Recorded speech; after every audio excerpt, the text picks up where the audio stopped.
નમસ્કાર મિત્રો, ખરેખર મજાની વાત છે કે જીએસટી ઘટી ગયો અને અમુક સેક્ટરમાં જીએસટી નીલ પણ થઈ ગયો. એટલે કે સામાન્ય જનતાને જે જરૂર હતી, જે વસ્તુ મેન્ડેટરી છે એ વસ્તુમાં જીએસટી ઘટી ગયો. ખૂબ મજાની વાત છે. તો આ સરકારના ટૂંક સમયમાં બે સારા પગલાં કે ઓનલાઈન જે ગેમિંગ હતી કે જેમાં સાચા રૂપિયાનું રોકાણ કરવામાં આવતું અને ઘણા લોકો એમાં સુસાઇડ પણ કરતા. કર્ણાટકા કેટલા જેવામાં તો છેલ્લા એક વર્ષમાં 65 લોકોએ સુસાઇડ કર્યું છે. તો એક એ નિર્ણય સરકારનો અને આ એક જીએસટી ઘટાડવાનો નિર્ણય ખરેખર ખૂબ સારો નિર્ણય છે. આપણે એ નિર્ણયને વધાવીએ છીએ. પણ આવું થાય છે શાના કારણે એ મહત્ત્વની વાત છે, એ વિચારા જેવી વસ્તુ છે. તો એનું એકમાત્ર કારણ જે હું જાણું છું એ મને એવું લાગે છે કે એના કારણે થાય છે કે જ્યારે વિરોધ પક્ષ મજબૂત હોય.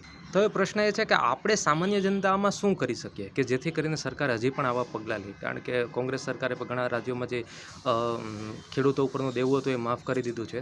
આપણા રાજ્યમાં હજી પહેલ ચાલે છે કે ભાઈ ખેડૂતો ઉપરનું દેવું માફ કરી દેવામાં આવે, પણ નથી થતું. તો આપણે શું કરી શકીએ? હું એવું નથી કહેતો કે તમે વિરોધ પક્ષમાં બેસી જાઓ અને સત્તાનો વિરોધ કરો, પણ જ્યાં જે પણ પગલાં આપણે લઈ શકીએ એ ચોક્કસથી લેવા જોઈએ. એમાં પહેલી જ વસ્તુ એ છે કે આપણે જાગૃત બનવું પડશે.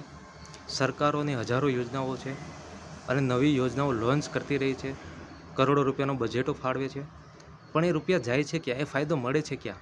નાના પાયેથી આપણે વિચારવાનું ચાલુ કરીએ તો કે સરપંચ ગામનો હોય એના આજુબાજુના નજીકના લોકોને એનો ફાયદો મળતો હોય છે મોટાભાગે. ઘણા બધા ગામની અંદર ઘણા બધા કાર્યક્રમો એવા થતા હોય છે કે જેને આખા ગામમાં જાણ હોતી નથી. બરાબર, ગામને એક જગ્યાએ આવીને કામ પતાવીને રહેતા હોય છે ગવર્મેન્ટ અધિકારો. તો આવું ન થાય એના માટે આપણે શું કરી શકીએ? એનો એકમાત્ર ઉપાય એ જ છે કે ગામમાંથી ખાલી 1% યુવાન નાગરિકો જાગૃત થાય અને પોલિટિક્સમાં આગળ આવે.